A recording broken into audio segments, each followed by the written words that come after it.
বোতলের ছিপির নিচে এই রিংটা কেন থাকে সেটা কি আপনি জানেন? কখনো এমন কোনো প্লেনের কথা শুনেছেন যেটা 2017 সালে টেক অফ হয়েছিল কিন্তু ল্যান্ড করেছিল 2016 সালে? কিন্তু এটা কিভাবে সম্ভব?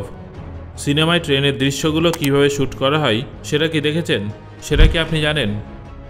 বন্ধুরা, এরকমই সব রোমাঞ্চকর ফ্যাক্ট সম্পর্কে জানার জন্য ভিডিওটা শেষ পর্যন্ত অবশ্যই দেখুন। তাহলে চলুন শুরু করা যাক। নাম্বার 1, আপনাদের মধ্যে অনেকেই নিশ্চয়ই বাইকের ইঞ্জিন দেখেছেন, কিন্তু আপনারা কি জানেন কর্মরত অবস্থায় বাইকের ইঞ্জিনের ভিতরটা ঠিক কেমন দেখায়? এই দেখুন, এটা হলো একটা বাইকের ইঞ্জিন। এটা একদম ট্রান্সপারেন্ট হয়। বাইকের ইঞ্জিন এবং পেট্রোল কিভাবে কাজ করে সেটা স্পষ্ট বোঝা যাচ্ছে। এই দৃশ্যটা দেখতে কিন্তু ভীষণই স্যাটিসফাইং লাগে, তাই না? এরকম দৃশ্য কি আপনি আগে কখনো দেখেছেন? সেটা অবশ্যই আমাকে কমেন্ট করে জানান। নাম্বার 2, আপনারা কি জানেন পান্ডা হলো সবথেকে হেল্পফুল প্রাণী? হ্যাঁ বন্ধুরা, যেখানে বেশ কিছু কুকুর, বিড়াল অথবা অন্য প্রাণীরা একত্রিত হলেই ঝগড়া শুরু করে দেয়, সেখানে পান্ডা একে অপরকে সাহায্য করে।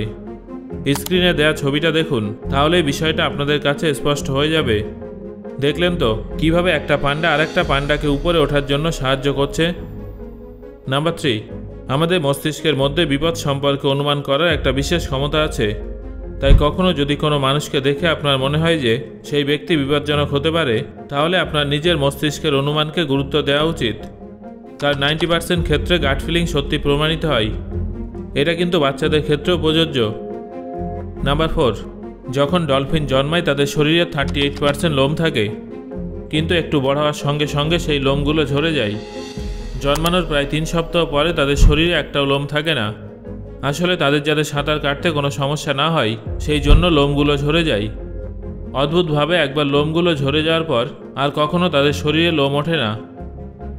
নাম্বার 5, আজ পর্যন্ত আপনারা অনেক ধরনের পারফিউম ব্যবহার করেছেন, অনেক ধরনের পারফিউমের কথা শুনেছেন, কিন্তু আপনারা কি ফোর্ড কোম্পানির তৈরি মাকিউ পারফিউমের কথা শুনেছেন, যার গন্ধটা একেবারে পেট্রোলের মতো?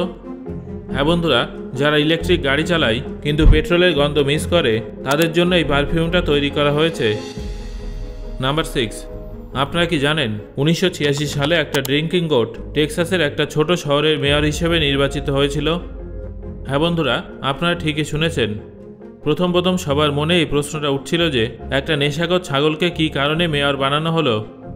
তারপর জানা যায় যে সেই ছাগলটাকে সেখানকার মানুষ খুব ভালোবাসত, এবং যেহেতু সেই ছাগলটা অ্যালকোহল পান করত, তাই তাকে মেয়র বানানো হয়েছিল, যাতে তারা পর্যটকদের আকর্ষণ করতে পারে।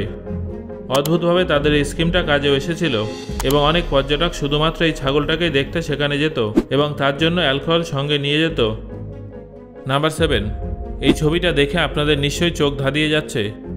এটা কততলা বাস সেটা ঠিক বুঝতে পারছেন না, তাই তো? আসলে এটা একতলা বাস। পেছনে একই রঙের এবং একই ধরনের বিশাল বড় একটা বিল্ডিং আছে। তাই এক নজরে আপনাদের মনে হবে যেন এই বাসটা নিজের উপরে একটা বিল্ডিং নিয়ে এগিয়ে চলেছে। নাম্বার 8, আমি যদি আপনাদের বলি যে এমন একটা প্লেন ছিল যেটা 2017 সালে টেক অফ করেছিল কিন্তু 2016 সালে ল্যান্ড করেছিল, তাহলে কি আপনারা আমার কথায় বিশ্বাস করবেন? এটা কিন্তু একদম সত্যি ঘটনা।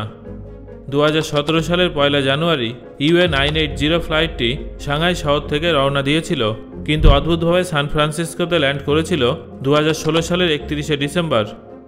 আসলে পৃথিবীর বিভিন্ন দেশ আলাদা আলাদা টাইম জোনে অবস্থান করার কারণে সান ফ্রান্সিসকোতে সেই সময় 31 ডিসেম্বরের রাত ছিল। তাই সেই প্লেনটা 1 জানুয়ারি রওনা দিলেও ল্যান্ড করেছিল 31 ডিসেম্বর। নাম্বার 9, সিনেমায় ট্রেনের দৃশ্যগুলো দেখতে তো বেশ ভালোই লাগে, কিন্তু সেগুলো কিভাবে শ্যুট করা হয় সেটা কি আপনারা জানেন? সেগুলো কি আসল হয়?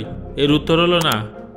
রিয়েল প্ল্যাটফর্মে শ্যুট করতে গেলে সমস্ত কিছু ফাঁকা করতে হবে, যার ফলে যাত্রীদের অনেক সমস্যা হবে।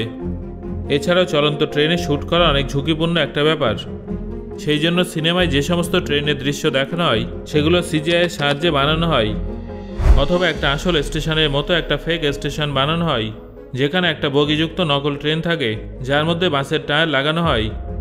এটা শোনার পর আপনাদের মনে হতে পারে যে 1 মিনিটের একটা দৃশ্যের জন্য একটা গোটা স্টেশন বানানো তো অনেক খরচ সাপেক্ষ একটা ব্যাপার, এবং এইভাবে তো অনেক টাকা অপচয় হয়।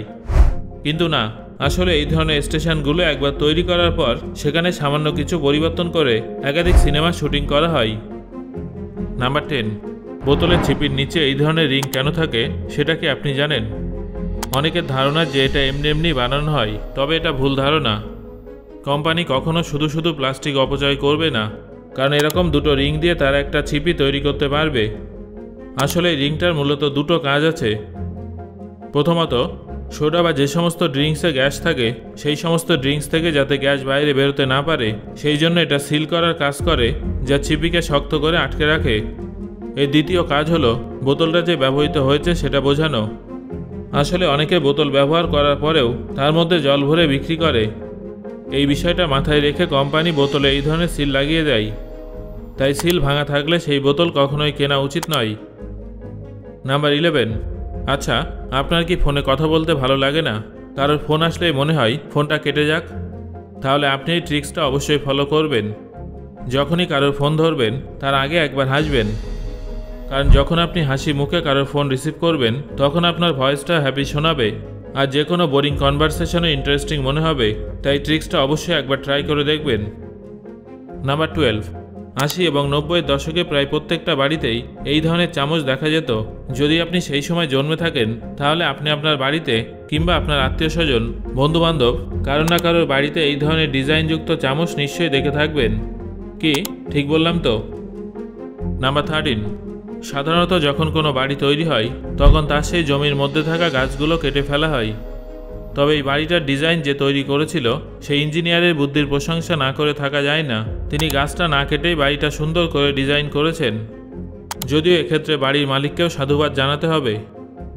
নাম্বার 14। যে কোনো সাধারণ জিনিসের ছোট ভার্সানগুলো দেখতে কিন্তু ভীষণই কিউট হয়, তাই না? সেই জন্য অনেকেই সাধারণ জিনিসের মিনিয়েচার ভার্সান তৈরি করে। যেমন সাধারণ জলের বোতল তো আপনারা দেখেছেন, কিন্তু আপনারা কি এই ধরনের মিনিয়েচার জলের বোতল দেখেছেন যার মধ্যে জল ভরা আছে?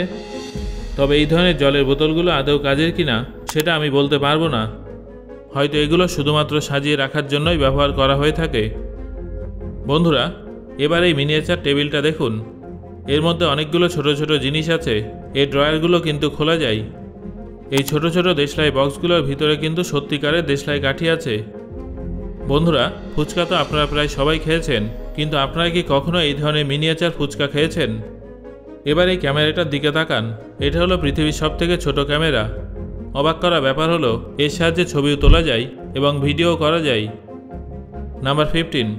যদি আপনি কানাডার কোনো লটারি প্রতিযোগিতায় অংশগ্রহণ করতে চান তাহলে তার জন্য আপনাকে অঙ্কের একটা প্রশ্নের উত্তর দিতে হবে। তারপরই আপনি সেই প্রতিযোগিতায় অংশগ্রহণ করতে পারবেন। এমনকি যদি আপনি সেই প্রতিযোগিতায় জিতেও যান তারপরেও কিন্তু আপনাকে অঙ্কের কোনো প্রশ্ন জিজ্ঞাসা করা হতে পারে। যদি আপনি ভুল উত্তর দেন তাহলে আপনি লটারিতে পাওয়া টাকা আর পাবেন না। নাম্বার 16। এই ভিডিও ক্লিপটা ভালো করে দেখুন। আপনারা যে মানুষটাকে দেখছেন তাকে একদম ট্রান্সপারেন্ট মানুষ মনে হচ্ছে, তাই না? আসলে এটা একটা অপটিক্যাল ইলিউশন। ওই ব্যক্তি যে পোশাকটা পরে আছেন সেটা ঠিক স্ক্রিনের মতো কাজ করে আর এমনভাবে লাইটকে রিফ্লেক্ট করে যে মনে হয় মানুষটার কোনো অস্তিত্বই নেই। 1998 সালে জাপানে তৈরি হয় টেকনিকটা সত্যিই চমৎকার, তাই না? সো বন্ধুরা, আজকের এই ভিডিওতে আলোচিত ফ্যাক্টগুলোর মধ্যে কোন ফ্যাক্টটা শুনে আপনি সবথেকে বেশি অবাক হয়েছেন এবং কোন ফ্যাক্টটা আপনি প্রথমবার শুনলেন সেটা অবশ্যই আমাকে কমেন্ট করে জানান। ধন্যবাদ।